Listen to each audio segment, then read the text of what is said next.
Hey everybody, this is Carl back again for the TV show spoiler review of X-Men '97.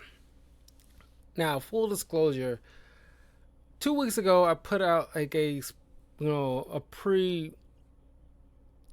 premature review of X-Men '97 because I thought it was only 8 episodes and I miscalculated, and turns out it's supposed to be 10 episodes. So I took that video off my channel. Want to humbly apologize for that because that was premature and I should have done deeper research. But it's very surface level research, and I just thought, 8 episodes like normally on Disney Plus. But now it's confirmed. Yeah, this is complete. Season 1 is done. Uh, Excuse me. Before we continue, please like and subscribe. Follow me in the links in the description below. Hit the like button and follow me on my various platforms: Twitch, YouTube, Patreon, that sort of thing. Yeah, man. This show is definitely a banger. Not perfect. I'll address certain things that I'm not too much of a fan of in a moment, but all in all, this movie is pretty much of a freaking a hit. So I want to get like at least the stuff that I personally have issues with out the way, so I can address all the the good stuff. Okay, a couple of which are going to be kind of controversial things, but I need to just address it, get out the way, and be done with it. One, the whole morph situation.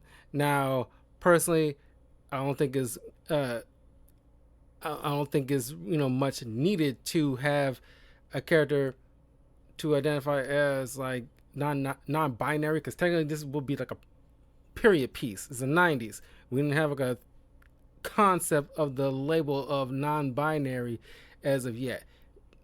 You can make the argument for Mystique of today's standards, but Morph wasn't like a highly popular character even for back in the '90s. He was like a throwaway character just to get hurt to move the plot along. But now he's like a big deal. You know, it, they just had to do it. Plus, the voice actor of Morph is, I'm pretty sure considered non-binary, so they have to, do it for that. Not like a big deal, but kind of thing is, very placate to to a certain demographic and stuff like that.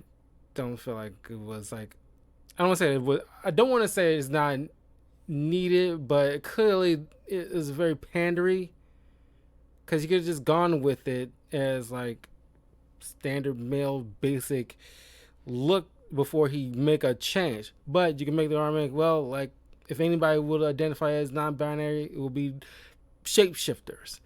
So it is what it is.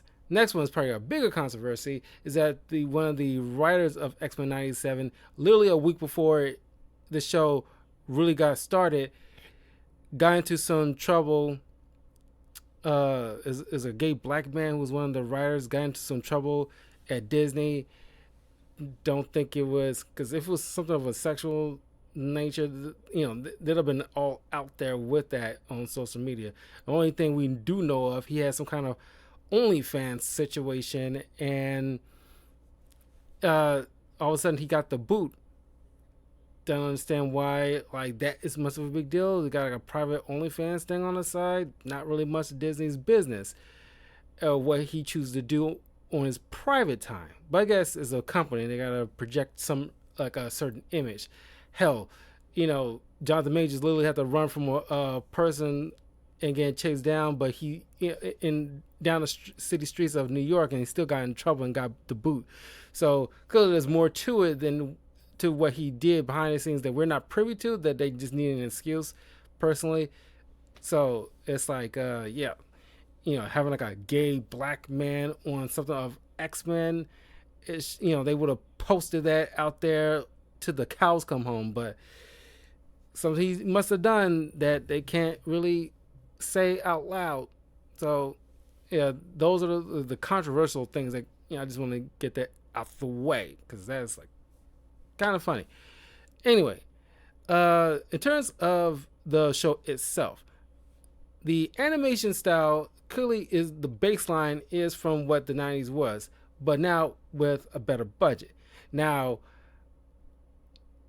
in certain moments, I don't, you know, like I'm very meh with the animation when it's very stilted. I won't say stilted, but it's like when there's no barely any movement, there's no action going on.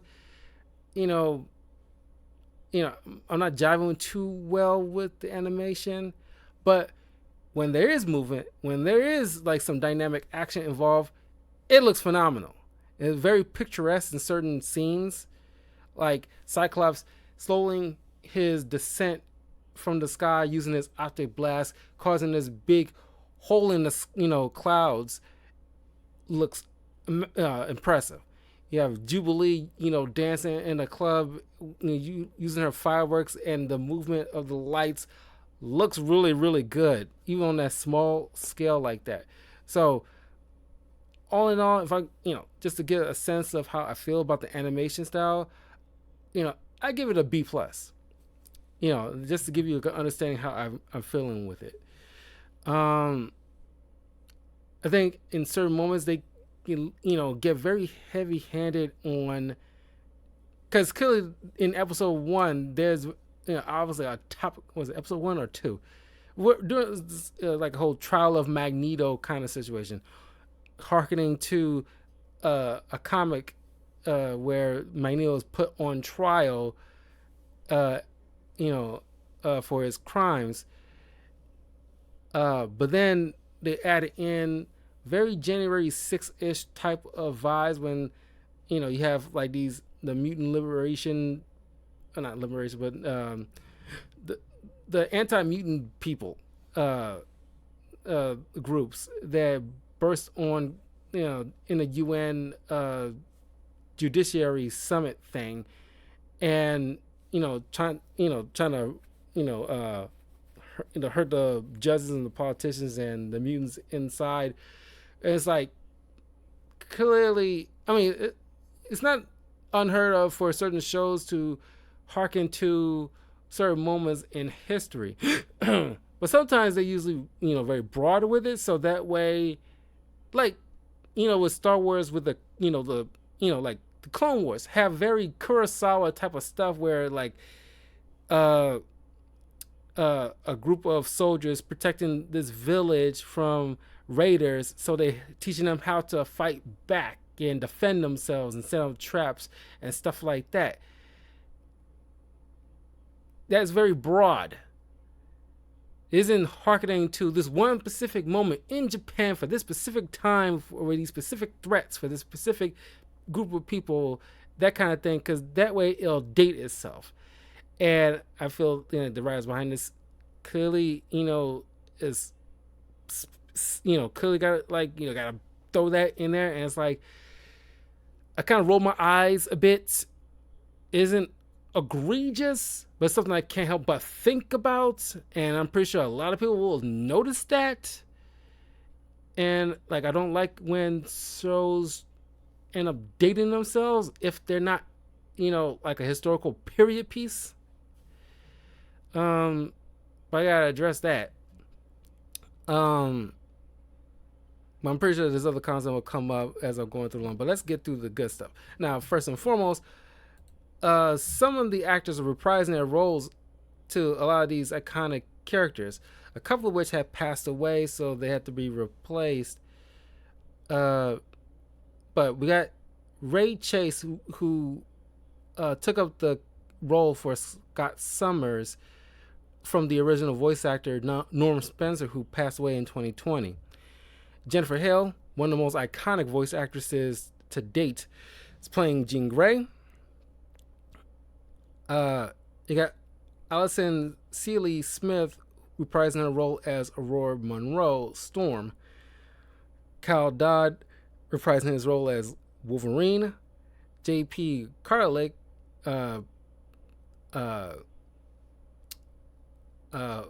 voices the character Morph. But he also voices like William Stryker in this. Uh, and he replaces the original voice actor Ron Rubin. Lenore Zan reprises her role as Rogue, who, by the way, yes, you can tell she, by her voice, she sounds a little older, but she's still pretty good. And yes, I'm one of those people who didn't like the fact that in certain images her butt kind of looked flat. I'm sorry. Rogue got cakes. It had to be addressed. I'm sorry. I know it seems petty, but sometimes it is a fact that you want, that to be addressed. It was already a thing.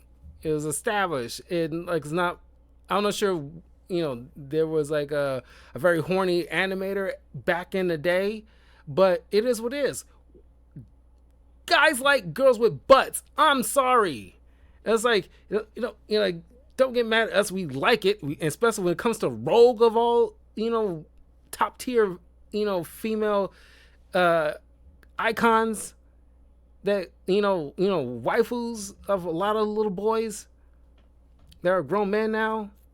It's like, yes, I mean, sure, and there's moments that you can tell that she has a butt. So I don't know if they fix that or it's just like a bad shot for that one stilted image little over a month ago. But it is what it is. Like I said, like I like Rogue with a butt. And there's moments where there's moments with certain these characters pulling off moves that you've seen from Marvel vs. Capcom, which I thought was freaking dope, especially Rogue. So clearly, the people behind this, have played some Marvel vs. Capcom by it. It's like, so good on you guys that not making this show, suck, because you cannot make this show suck. There'll have been a reckoning if you screwed up the continuation of this series after all these years. There was no room for error with this. We got George Bauza playing Beast. He reprises his role for that character. AJ Lacosio playing Gambit. He replaces the voice actor Chris Potter. Holly Chu, who plays Jubilee. Now, Allison Court, who was the original voice actor of Jubilee, comes in for a cameo in one episode where you got older Jubilee meeting with the younger Jubilee. So you got both Jubilees in the show, so that way we don't forget about Allison Court, because she did such an impressive job back in the day, and it was really dope. Oh my god. And I don't care what anybody says, Jubilee is freaking dope. If you checked out my reviews on individual X-Men member comics, I covered Jubilee and addressed her power set. It's pretty powerful when she's mature and shows what she can do with it, rather than just throwing pyrotechnics. She actually can, as is seen in one particular episode when she meets her older self in a virtual world, she can whip those pyrotechnics into a destructo disc from Dragon Ball Z and use it to cut some fools. Very, very dope.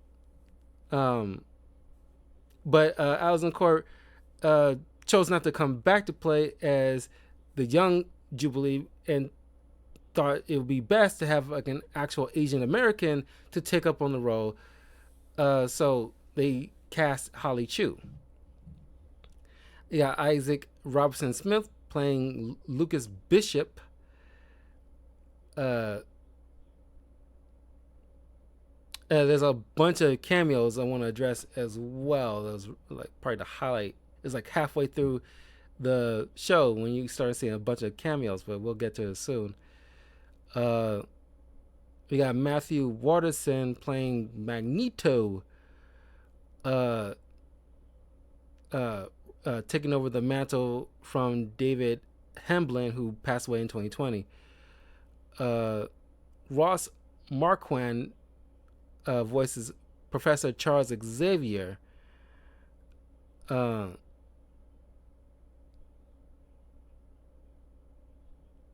He replaces Cedric Smith. Adrian Hugh voices Nightcrawler.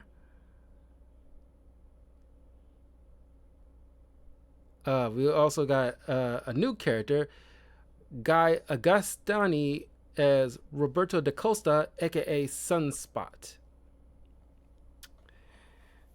Now, Sunspot is the new character who now is like the new kid on the block, getting saved by these, anti-mutant militia group against, rescued by the X-Men.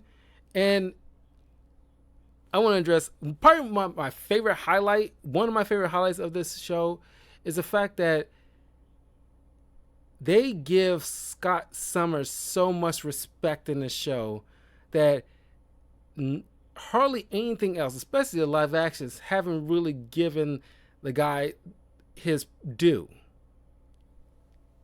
And there's like the only other time is probably like X-Men Evolution, when I see, Cyclops strut his stuff and be a leader of the X-Men instead of playing second fiddle to Wolverine.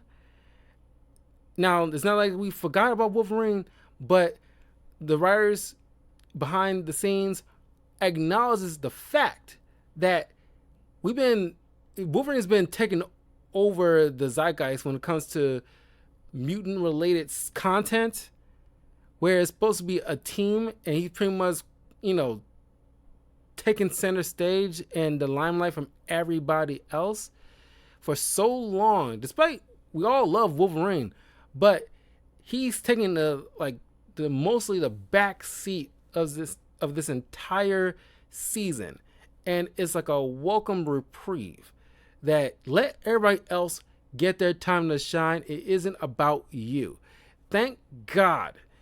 But he still has his moments, but he's not center stage, and that is such a breath of fresh air.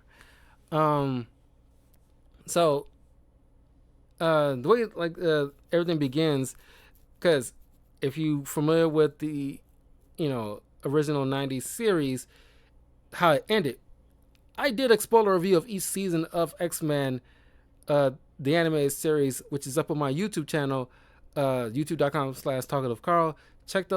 Check that out and let me you can hear my thoughts on each of the seasons. But the way the final season ended is where, because at that time, Fox was not giving them the budget anymore, so they got to wrap it up pretty quickly and hastily.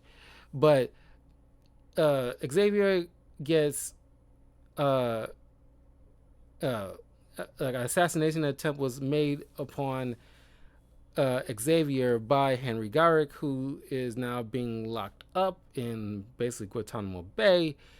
And so medical facilities on Earth, isn't enough to fix him.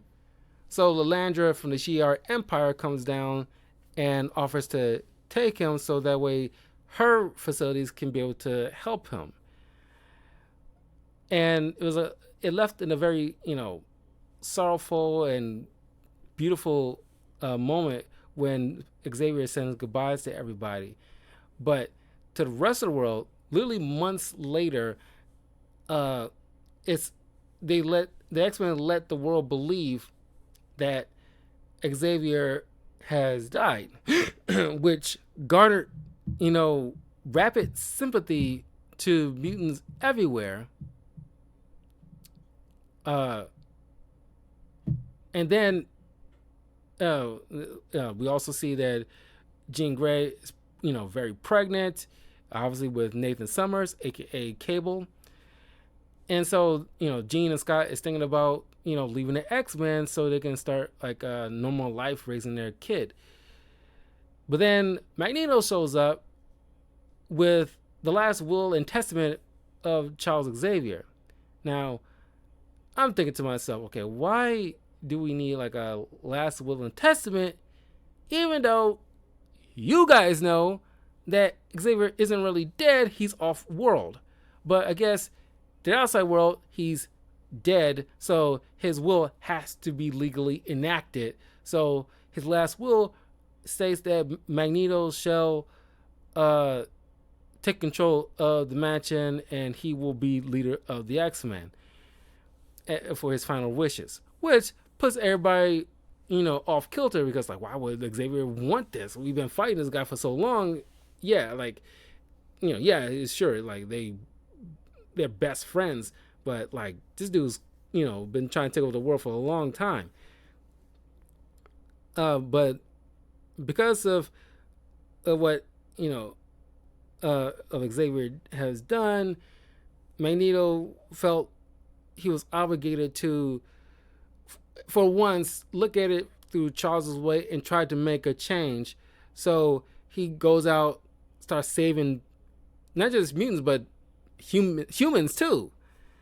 And he got like a change in wardrobe, and of course, his outfit, people kept making teases about how it looks very fetishy in a way.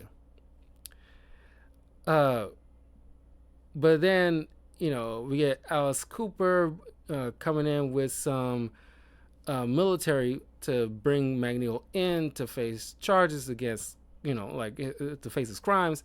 So he willingly submits himself to a supposed fair trial.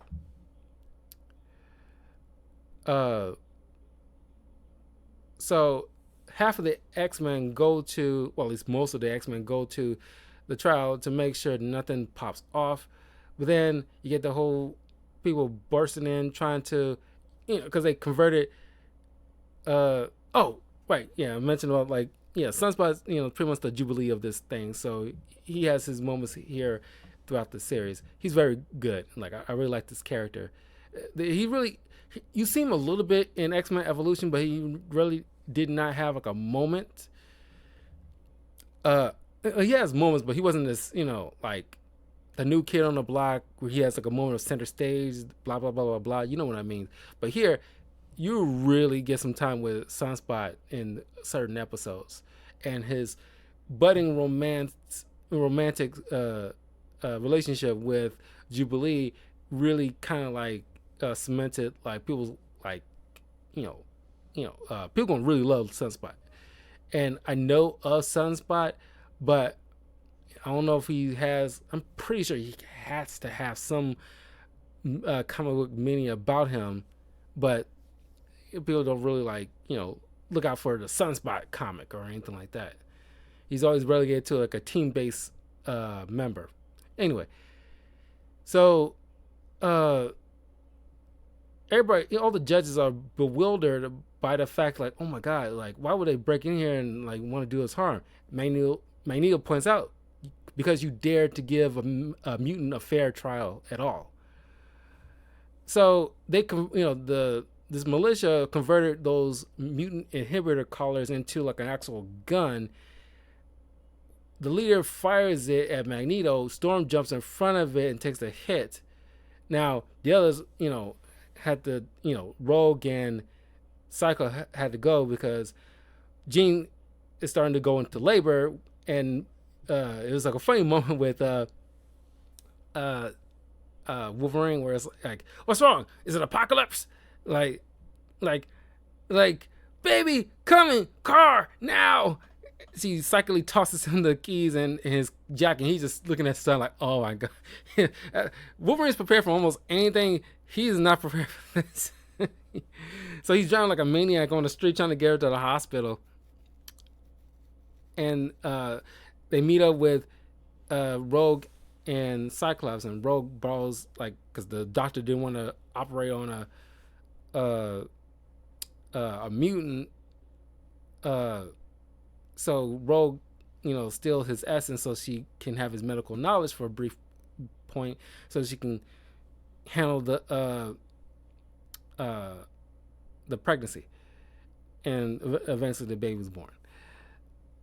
But then after Magneto witnesses Storm, who now doesn't have access to her powers seemingly permanently, and she's just like crying and just a wreck. He's just like furious. He is just like, he gathers that leader of the militia and the judges, lifted like that section of the courtroom up into above the atmosphere, and addresses them like, time and time again. I'm trying to work with you guys, okay? Like, time and time again, you guys keep trying to like do this to us, okay? I don't expect you to like us, but just, you hate us so much that you pull a stunt like this every time. What do we got to do to drill into your heads that we're not going anywhere? We're not meaning you any harm.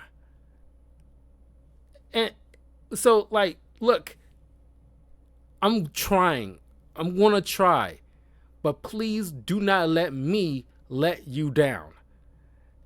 Obviously, with him lifting them so high in the air is, it's like a double meaning, which is, I don't know, the writers use tons of thesauruses, but the dialogue is just top tier, and the certain words that's being used are like Jeopardy level of words that, I don't know at least a good third of them.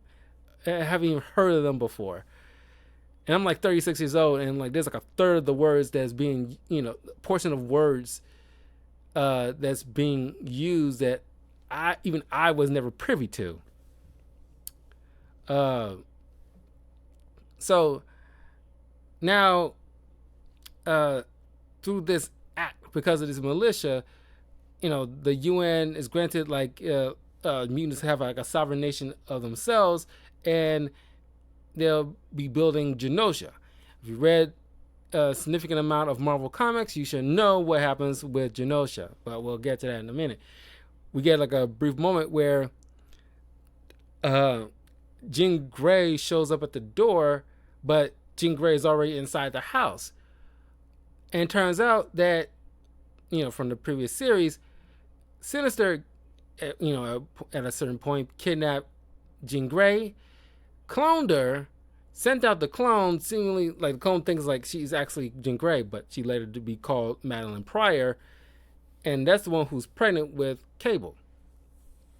And so now, distraught that she once again is a pawn of Sinister, she get, like Magneto, she getting this very dominatrix type of outfit, and calling herself the what was in the comics, the Halloween Queen, the Hallows Eve. I think it's Hallows Eve. Not very keen on the freaking name. Never cared for it. When she decided to name herself in the comics, because it was around Halloween when it was addressed, and it was stupid then. And I'm sorry, never too keen on it. You should have just left it as Madeline Pryor. That's already an intimidating name in of itself. Personally, it's kind of like Jean Grey, with like cycling through all these names like Marvel Girl or Phoenix, and personally, I think Jean Grey is sufficient of a code name. I don't know. It's something about Jean Grey. It stands out more so than Marvel Girl, especially. Phoenix, depending on the situation, it's a cool code name as well. But if she doesn't have the Phoenix powers and using them willy-nilly, then it'd be kind of weird just to throw in the code name Phoenix. But anyway, so Madeline Pryor takes Nathan to Sinister, while Magneto, Cyclops, Morph, who's already traumatized by dealing with Sinister, given the fact that he kidnapped and tortured him before. So they all eventually go to Sinister's hideout, and Madeline Pryor is really kicking all of their asses. But Jean Grey wakes up from her, uh, she was, fell unconscious, but she woke up to battle Madeline Pryor and get her to her senses and save Nathan just barely, while Sinister infecting him with the techno-organic virus.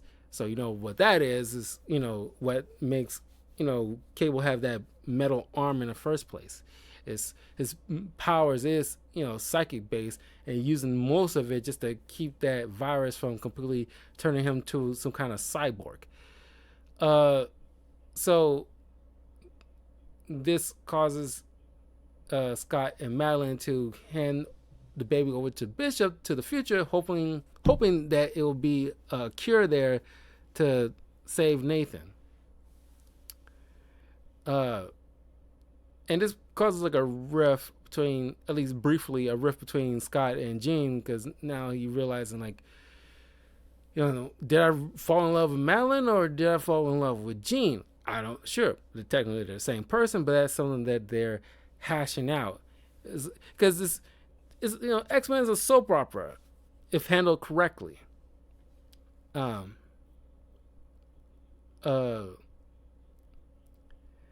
then we got Rogue, Gambit, and Magneto having this kind of very is akin to Wolverine, Scott, and Jean, with this love triangle thing going on, where it's addressed that when Mystique adopted Rogue back in the day, and while she was still working with Magneto, brings her into the fold. Magneto gotten close to Rogue, but she left when she realized Magneto was dealing with some demons that of his own, and she didn't feel safe with the Brotherhood. So she eventually got picked up by Xavier and joined the X-Men, where she eventually meet Gambit, and they had like a relationship. Now Gambit is like having to deal with the kind of passive aggressiveness towards Magneto, but he's not like bothered by it at all. Matter of fact, just toss some shade right back at him every once in a while. But clearly Gambit is kind of like hurt by the fact that these two had like a closeness that he always wanted with Rogue, because utilizing Magneto's powers, he's able to cause be able to touch Rogue without her affecting him, which was addressed in the Age of Apocalypse comic event, which I did a review of, which you can check out on the channel.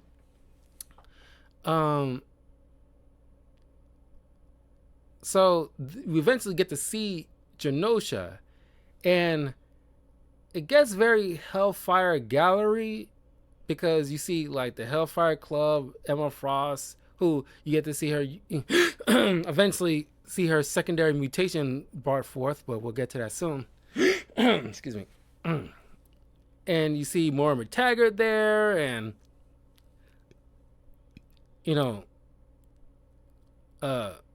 Alison Cooper and stuff like that. It's one big massive gala, and that is just, me personally, I think that is just, you're putting in a little bit, I want to say too much, I don't want to go that far, but clearly they're utilizing some elements of House of X, Powers of X stuff, where they got their own little island and everything like that, separate from the rest of the world, and they have these little yearly gala things that it kind of looks like this, very swanky and neon lights, and people dress how they want, and free to do a lot of stuff outside of like hurting people kind of thing, and it's like, not that it's not too much of a stress for them celebrating this of having their own nation, but I'm not sure. I can't help but think about Hawks and Pox And it's like, okay, y'all a little. I mean, y'all can do something with that narrative because it's like a great status quo for the X-Men, in which currently right now they're rolling back to the status quo of the 90s era, which I'm not a fan of because like the Hawks and Pucks era, the Krakoa era was like a brand new status quo. They could just left it there because while you backpedal to something that you know has been done to death, it's just like boring. Is I won't say boring, but it's just like it's because I'm pretty sure it was Hickman who did the Krakoa era of X-Men. Just because he wanted to leave doesn't mean he could just leave the thing alone and let other people branch off doing their own things on the foundation he left, rather than just eroding it and then going right back to periods of previous periods of X-Men that has been done to death, in my opinion, just to get things lined up so people can be more familiar with, get used to, at least, like, oh, and the movie's going to be very 90s era, so the comics got to be 90s era. We got to line up so people don't get confused. The same thing with the whole Kamala Khan messing up with her powers and origin story, so it doesn't look like too similar to Mr. Fantastic's powers, because we don't want, the average viewer to get confused because they can't do no fucking research or ask anybody for any kind of context. Or like people can't have no similar powers at all. Anyway, but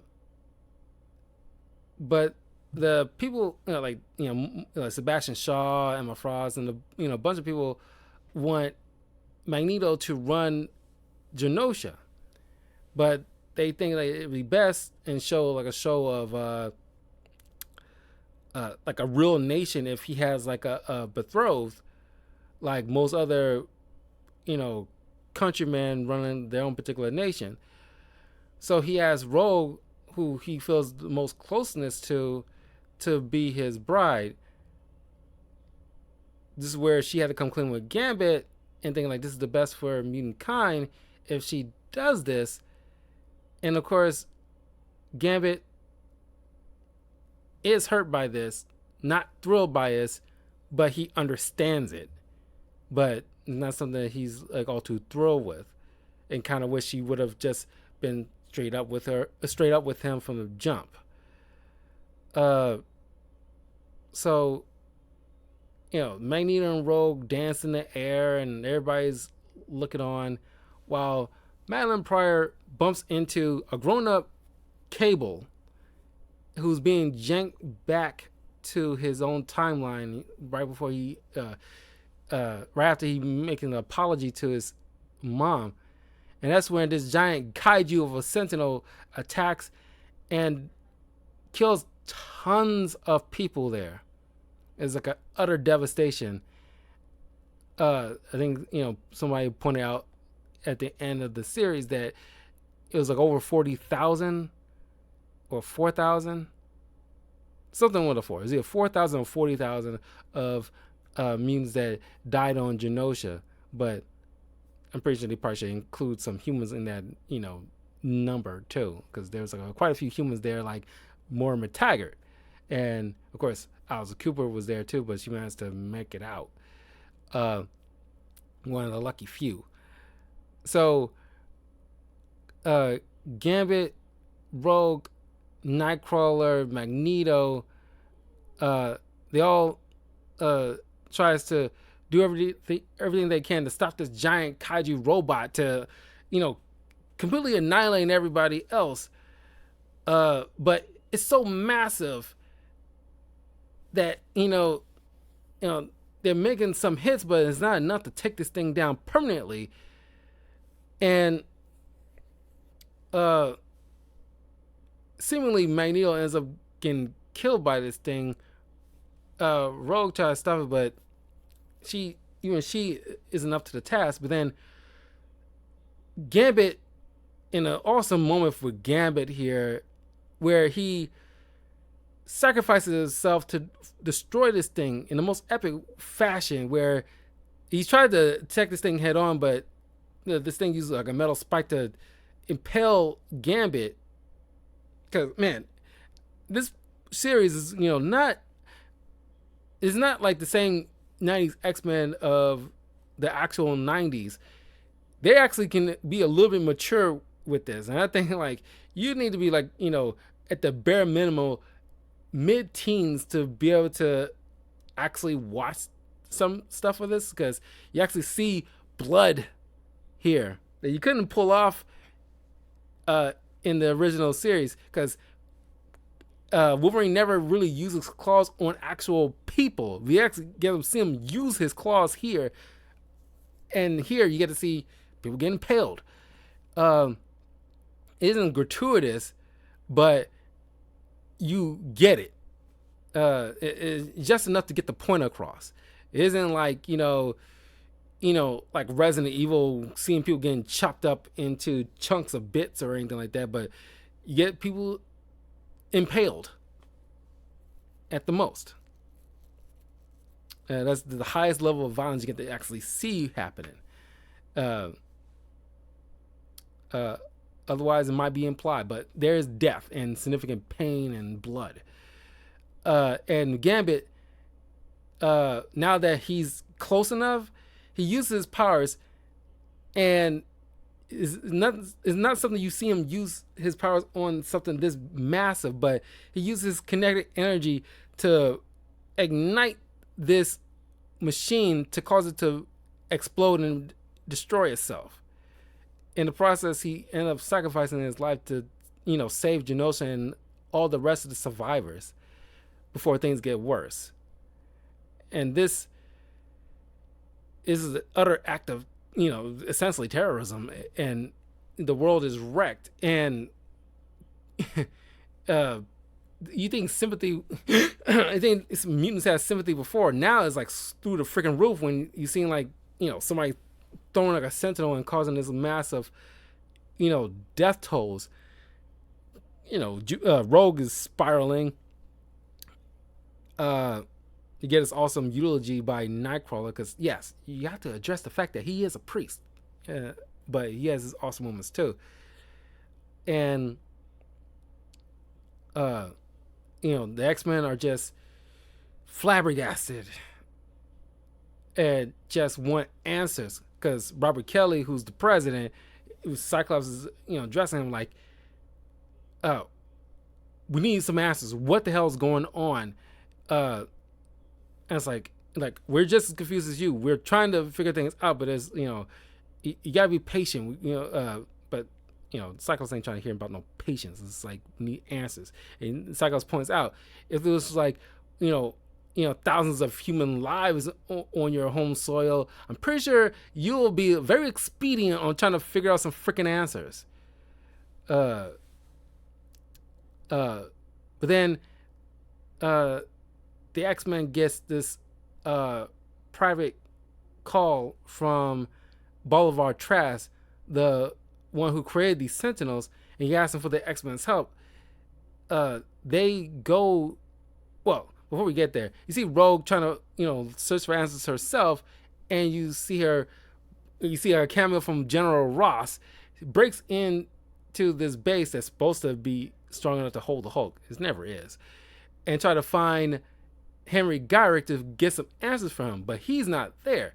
So she goes to, I don't know, Siberia or something, some snowy landscape, and find this hidden bunker where she bumps into Captain America, who's also trying to figure out some answers on this devastating crisis.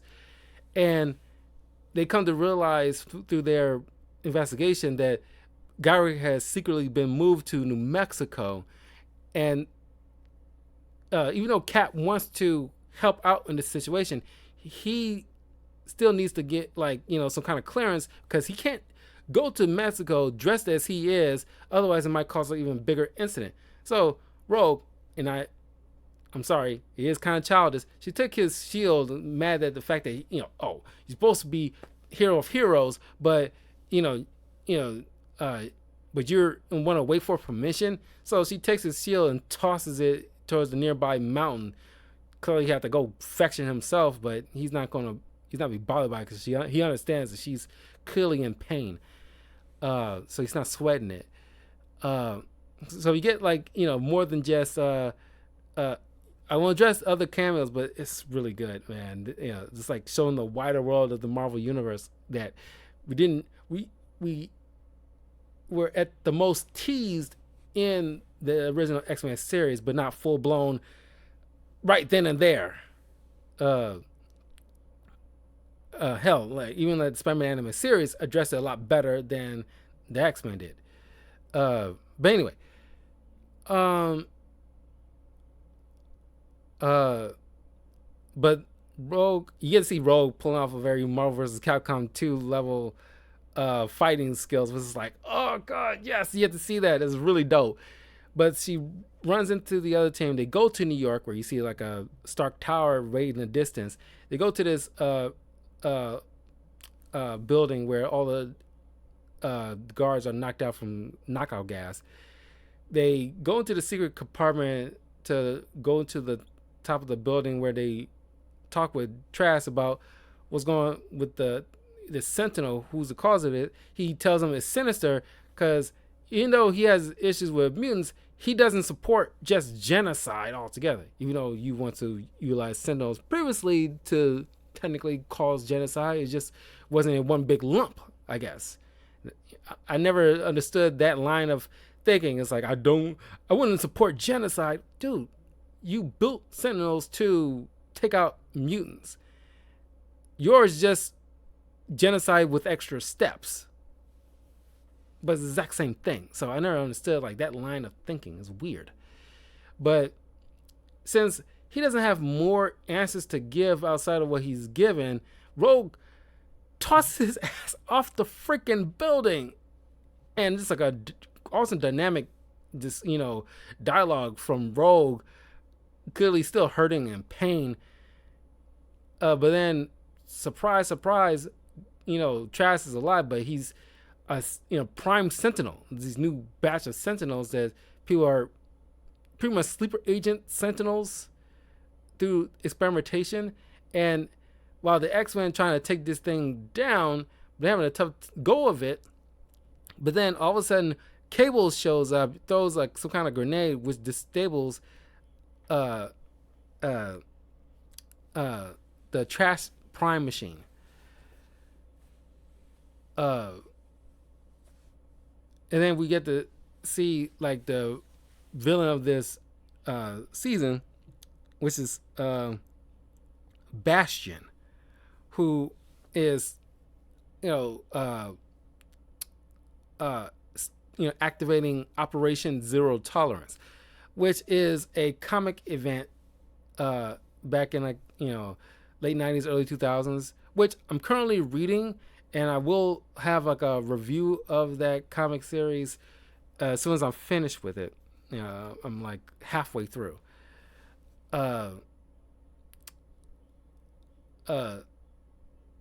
Who's like gung ho about eradicating mutants and enslaving the last few of them that's left on the planet, in hopes to save humanity from the mutant menace. Because it's honestly no different than Gyrick or Trask, but just definitely a lot more of a zealot than even those two, if you can believe it. So he kills Gyrick, and he somehow got information about, well, not somehow, because it turns out Magneto didn't die. He got picked up along with Allison Cooper because she's working with Bastion, and Magneto is locked up by Bastion, and he finally got I guess somehow got info from Magneto about the real story with Xavier. And you see Bastion speaking on monitors to various other Marvel villains like Zemo and Doctor Doom, a couple other people. But I was like, oh my god, man, this is like really dope that you get to see other Marvel villains.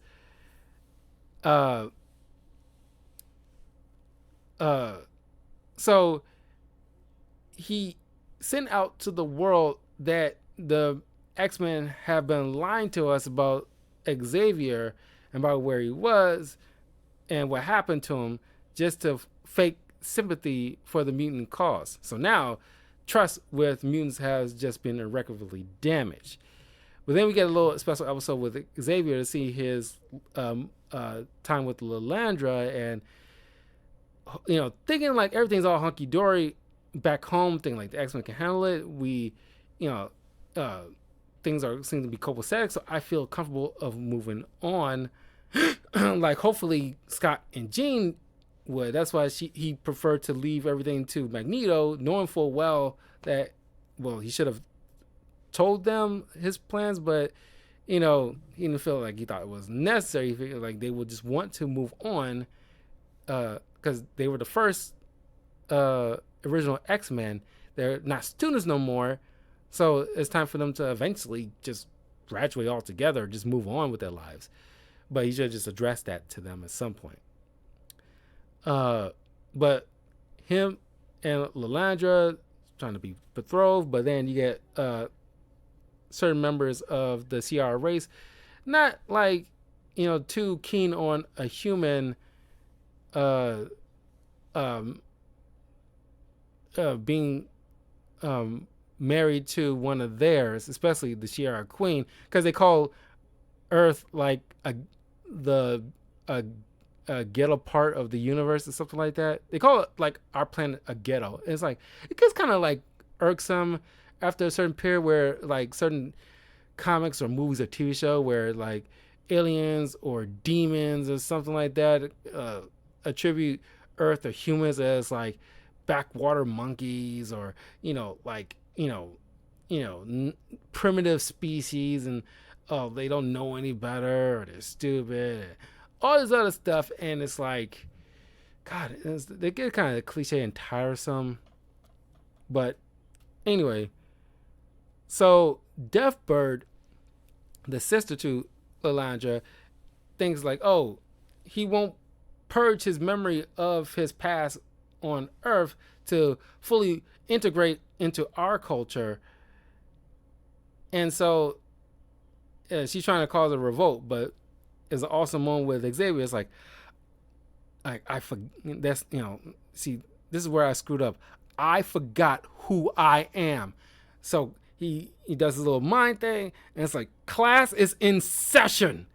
So Lilandra, Deathbird, Gladiator, and a few others from the Shi'ar Empire are in this makeshift classroom, and Xavier had to point out that to them about how your culture managed to get as far as it did by undercutting everybody else and not allowing them to grow, and that doesn't make it right. And sure, Deathbird points out that on his planet they got the saying like might makes right, and Xavier pointed out, yeah, it's wrong there, it should be wrong here. It doesn't always make right. And as he's schooling these people and giving them like a better understanding on how kind of backwards their way, at least not everything about their culture, but at least a particular part of their culture, how it's so backwards that somebody outside of your culture who's trying to marry in, with one of your people, that they gotta purge everything that makes them them and where they come from, doesn't seem very right. It's supposed to be mixing the culture, like at least blending the cultures, to make it both stronger, not one weaker and one stronger. But then he gets a psychic feedback because he's still technically connected to his members of the X-Men, and when he sees the image of Gambit turn to a skeleton, he's like, the voice actor is really good. It's like, Gambit, nah! That wail, and realizing he lost one of his own, horrifically at that, because he feels that feedback. Oh, and Storm eventually meets up with Forge out in the desert, where he very rapidly kind of formed a freaking bond with her and is in love with her, and it seems pretty fast, in my opinion. Before we get into that, Xavier, tells Lilandra he's sorry. I can't stay here. My X-Men need me. So he eventually, gets the ship so he can head back to Earth.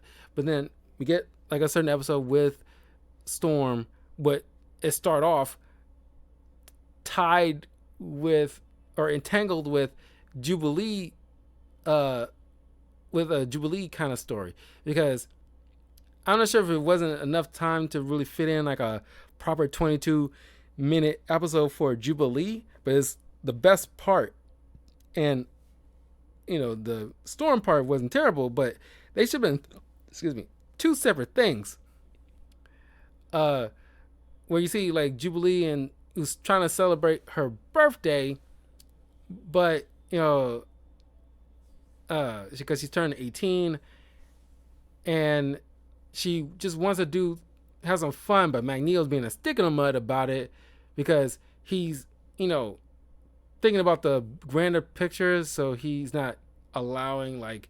That's why it could have been like a 22-minute episode where Magneto comes back around and decide to kind of ease up and just enjoy the little moments and go to an arcade.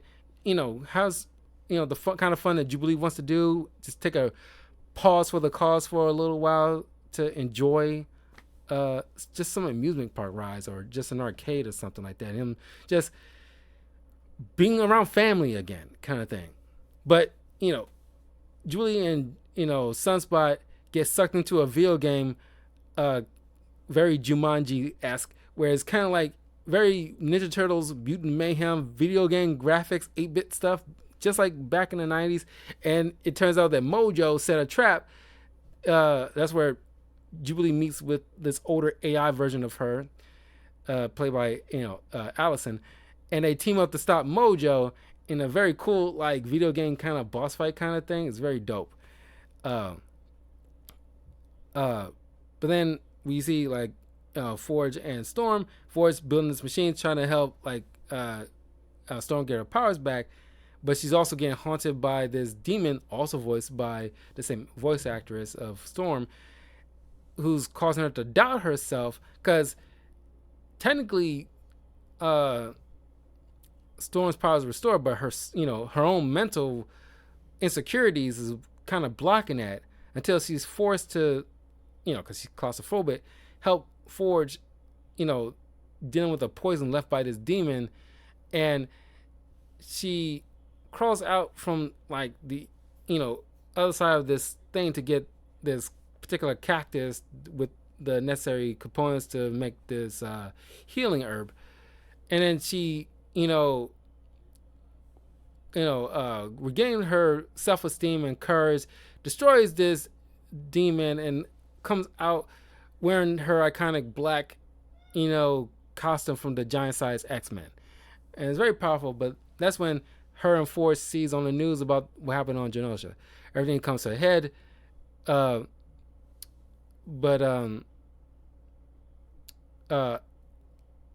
Allison,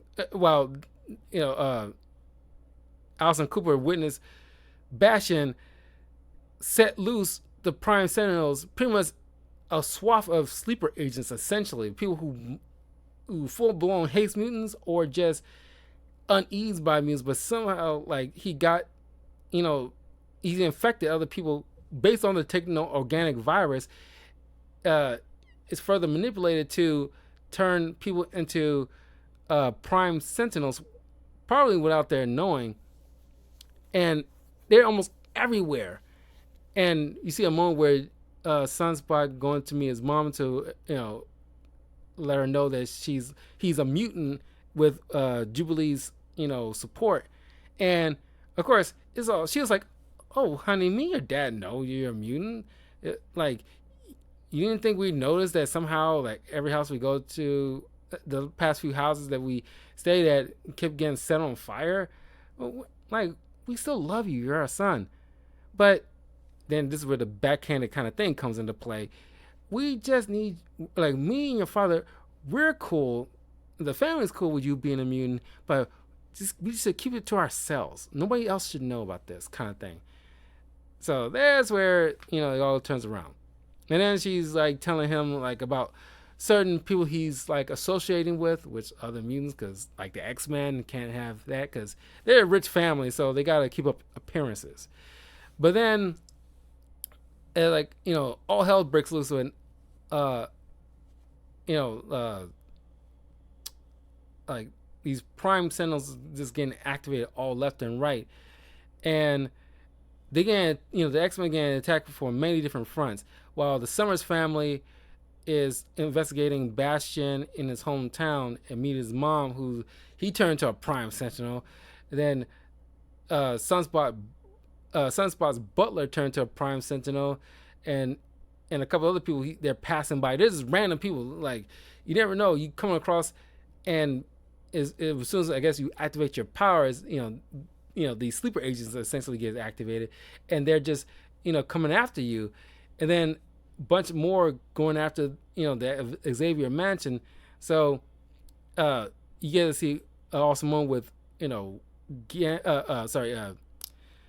Nightcrawler and Wolverine fighting against some Prime Sentinels. One of them is Beast's reporter girlfriend, who has been affected somehow. It's never fully explained how Bastion managed to get to so many people. Some of which probably like Beast's reporter girlfriend doesn't really hate mutants, and she's in love with Beast. But Nightcrawler and Wolverine utilizing their powers in such an epic way, where like you get to see what it's like to teleport with Nightcrawler is really dope looking. And then it teleported to the sky, and like Wolverine's falling down as he's attacking all these. Well, no, not teleporting to the sky, but one of the Prime Sentinels carries Wolverine to the sky, and he's clawing them up, and he's done this little like claw spin, and slicing them up as he's falling down to the ground. Now, Alice Cooper, back at the lair, is feeling horrible because this is not something that she's agreed to, and realizing, and which is a meme all of his own in the past several weeks at this point, that Magneto was right as he's busted by Sinister and Bastion when they realize she released Magneto after she sees that that Mark because he's a Jewish man, and how he was branded essentially. She sees those serial numbers on him, and she's just like, God. And there's like an awesome dialogue she had with Bastion that about the constant repeated mistakes by humanity towards these people who really don't deserve it because they're just born the way they are, and it seems like such a travesty and just not right. And so Magneto flies to the North Pole and utilizes his powers to pretty much shut down the power grid of all around the world, just not only stopping the Prime Sentinels, but also shutting down the power of everybody. You get to see cameos galore here. Silver Samurai, Omega Red, hell, Morph has using his powers really like utilizing cameos in a perfect way, where you see him turn to the Hulk or Juggernaut or Mr. Fantastic. But we get to see 90s Spider-Man show up. He doesn't say nothing, but he shows up twice here, once as Spider-Man and the other as Peter Parker. But you also get to see cameos with T'Chaka, the Black Panther, not T'Challa, who also voices by the same voice actor as Bishop. We also get to see cameo with Doctor Strange, because since the power is out, he's operating in a hospital trying to help try to help people. But you also see Daredevil and Cloak and Dagger show up and try to stop like crime in Hell's Kitchen while people trying to loot and everything like that. It's like, oh my God, that is just like, cameos galore. It's showing like the wider world of the Marvel Universe is, brilliantly done. God. And people just clamoring for a continuation for the 90s Spider-Man show next, but also maybe the Fantastic Four. But you also see Iron Man and Captain America at the White House protecting the president and the cabinet members from these prime sentinels, because Bastion just lost his freaking mind, so he's going to just get in everybody. But eventually, Xavier shows back up on Earth. He calls all his X-Men together so that way they can make it to Asteroid M, where Magneto is. So they split off into two teams, blue and gold team, and Cyclops and his group go to Asteroid M to hopefully stop Magneto and set things right with the planet, so everybody have their power back, so they won't be sent back into the Middle Ages. While uh, uh, um, Wolverine, Cable, and not Wolverine, Cable, Jean, and the others handle, because Beast came up with like these, this collar, or not collar, but like a crown, to, because they come to theorize like, hey, not theorize, but Bastion is technically a mutant, because be able to control like machinery and stuff like that, and so the crown's supposed to cut off access to his connection to the Sentinels, so that way, the Prime Sentinels will be just completely, neutralized altogether. And so, it, all it seems like, oh, and it's devastation, because Bastion isn't easily tricked. So he, despite their best efforts and also combat skills from Jean, who, throwing bowling balls at Sinister, and Morph trying to trick Bastion into pretend to be Sinister, but he's like, I'm not so fooled, Morph. Sinister will never come to help me because he's such a selfish prick. Duh. But then somehow Sinister got a hold of Cable and mind controlled him to attack his mother. Well, on Asteroid M, because Magneto, before they split, their little, formulate a plan how to deal with the situation at the mansion. Magneto comes to Charles back in his original costume, and it's like, why would you defend these people after the stunt they just pulled with us? They killed, the line of dialogue is incredible.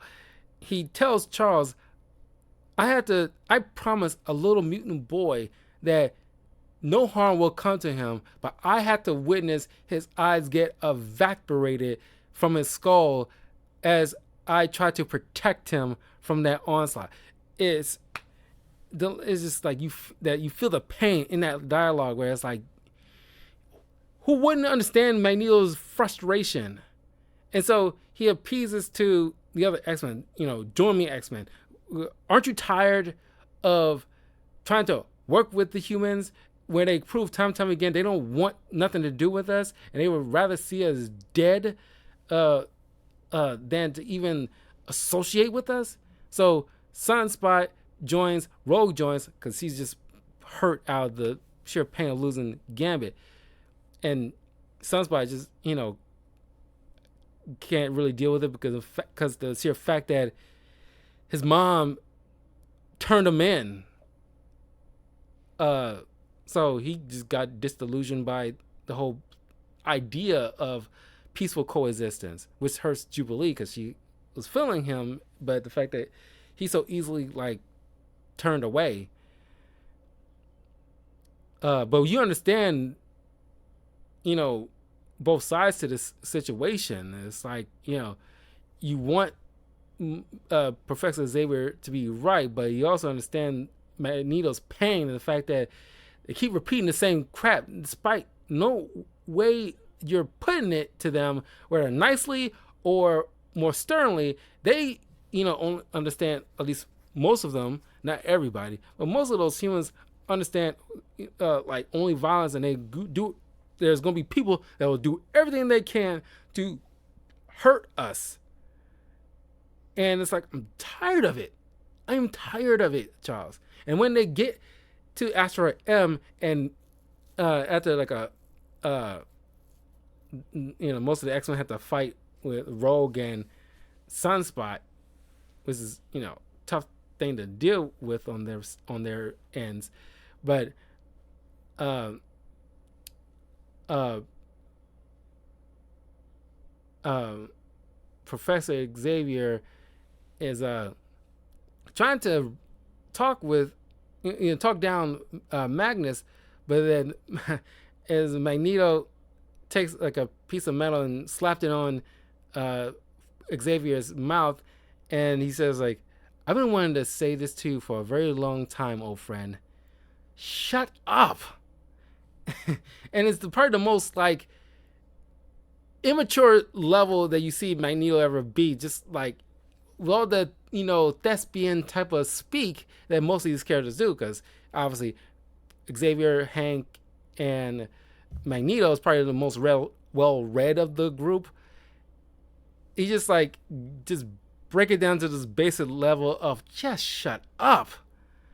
Uh, but then things get turned on his head where Magneto's just like got everybody pinned, but Cyclops is like duking it out, and he manages to blast off his helmet, but then Wolverine sneaks up behind him and stabs Magneto,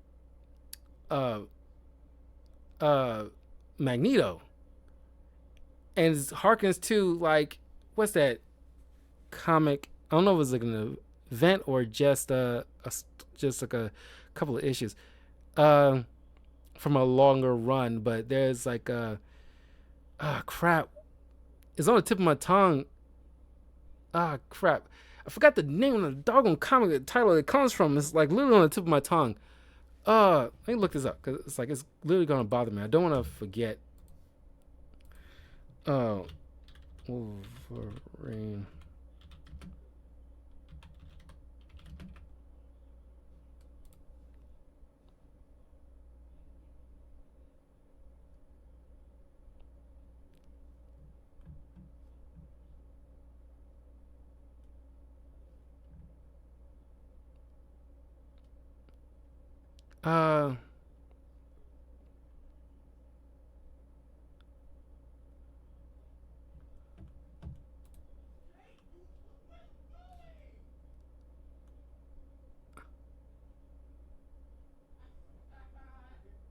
What's the freaking title?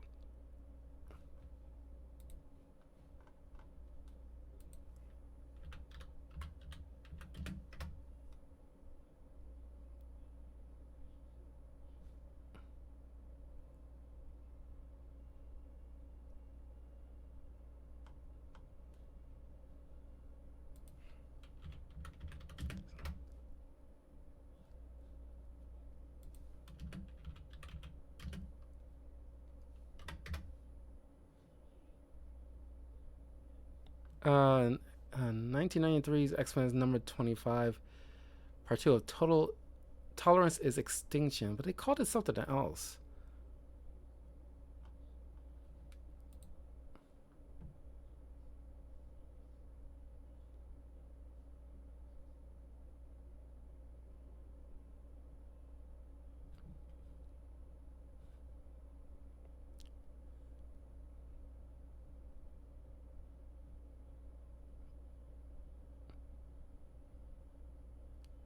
Crap. 1 second. I'm gonna find this because it's like because they called it something else. What the frick is it?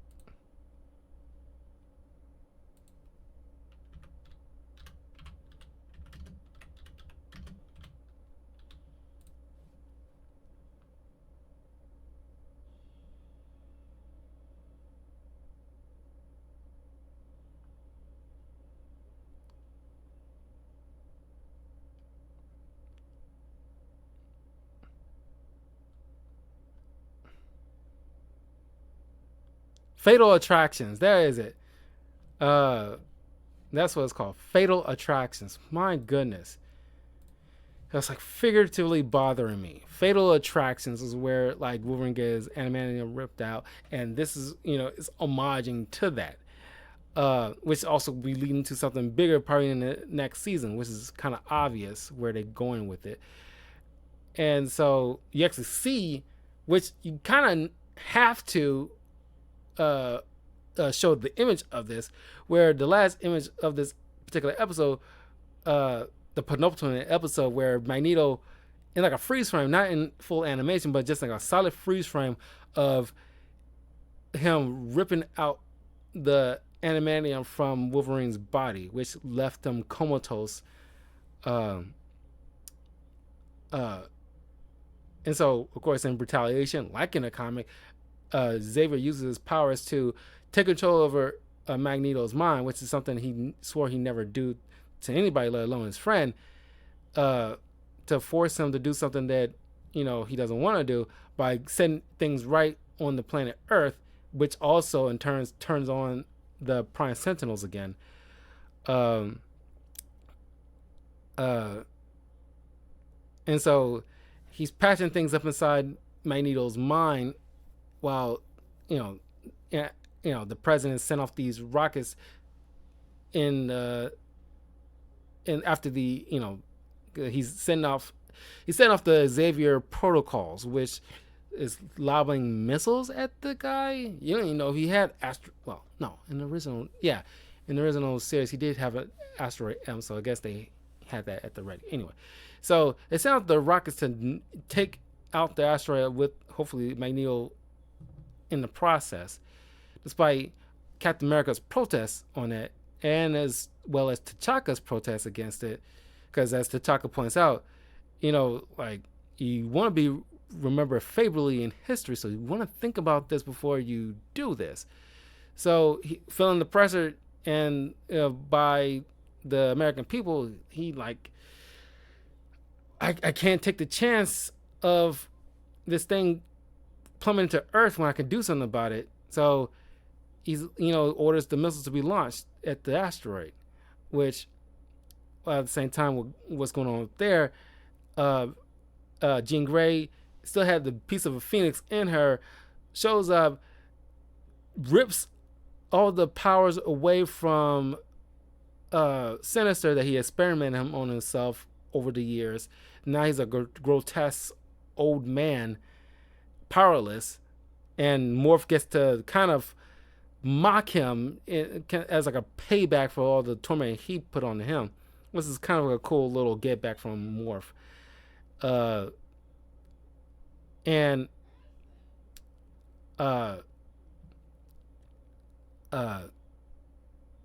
she puts on the inhibitor crown on Bastion, so this shuts off all the Prime Sentinels all over the world. And Bastion then snaps.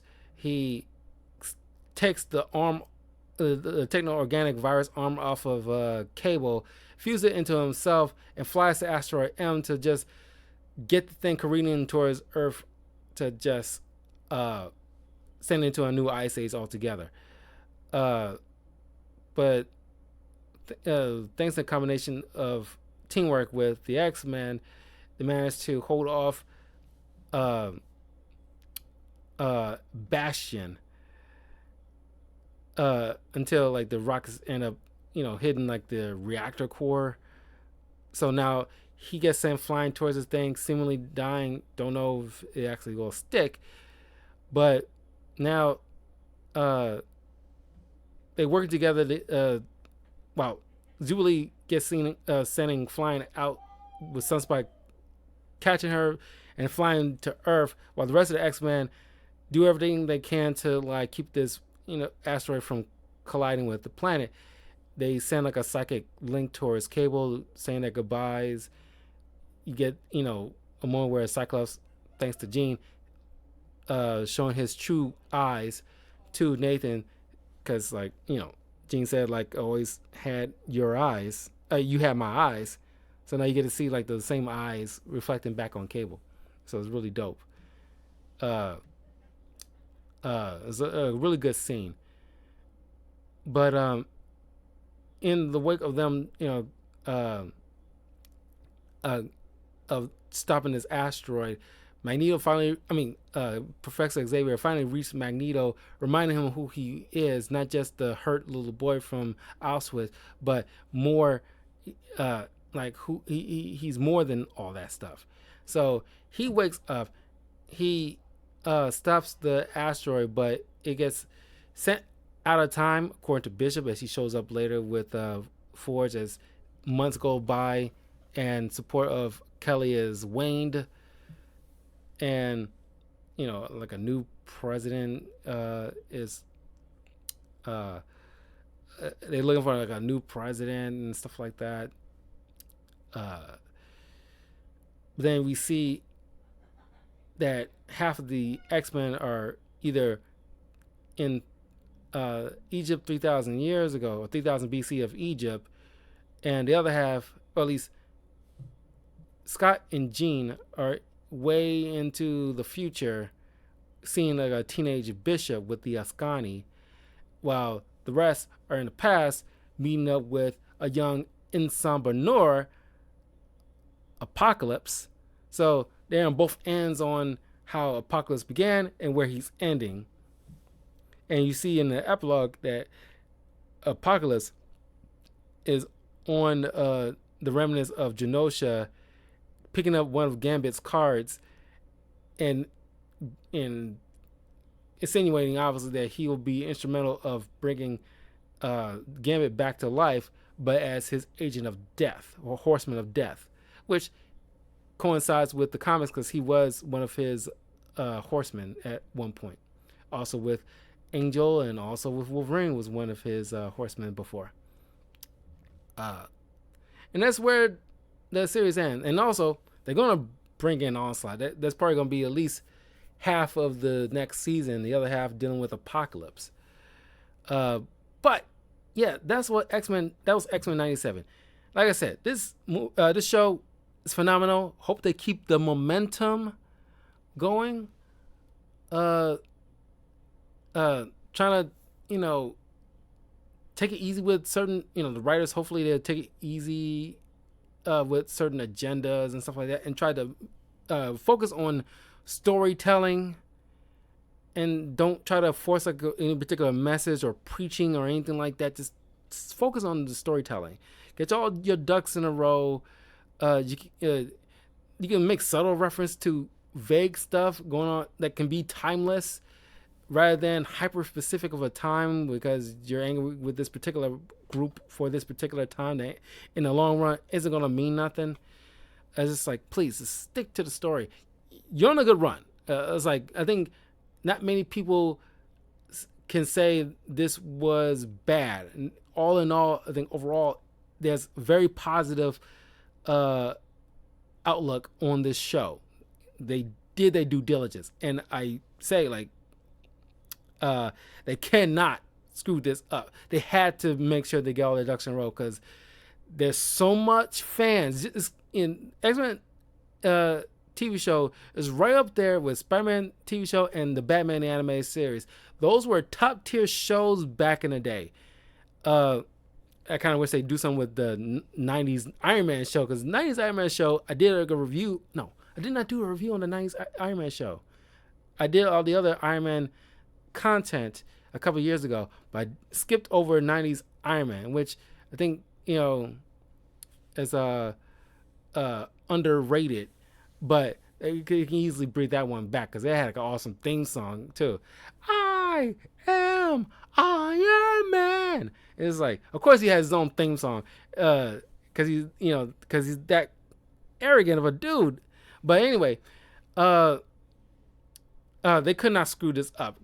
Like I said, X-Men, Spider-Man, and Batman animated series are top tier shows of all time to this day, and they bring something like that back to present day and screw it up in too much, or overlook, or take for granted, or screw up some kind of fashion that isn't true to the nature of the show or the nature of a particular character, there will be hell to pay because fans would not take that lightly. You could not just be flippant about shows like these. Uh, I argue Static Shock and uh, is up there, and Batman Beyond is up there in terms of like quality, like X-Men and 90s Spider-Man and 90s Batman the anime series, and Superman anime series too. If you ever dare to bring that one, revitalize that one too, you could not screw it up because there's a lot of fans for these shows, and I regard them. They put them in high regard. Anyway, I rambled on long enough, but if you're watching this on YouTube, please let me know in the comments below what you think of the 90s X-Men 97. What you think of it as a whole, and what your likes, your dislikes. Please be respectful, but feel free to express your opinions of whatever it might be. Where you hate it, feel free to say why you hate it if you feel that way. There's no holds barred here. But anyway, I will see you guys in a little bit. I have a reaction video I want to do, and I want to get that out the way. And yeah, before I end the night show. So I will see you guys soon. Take care.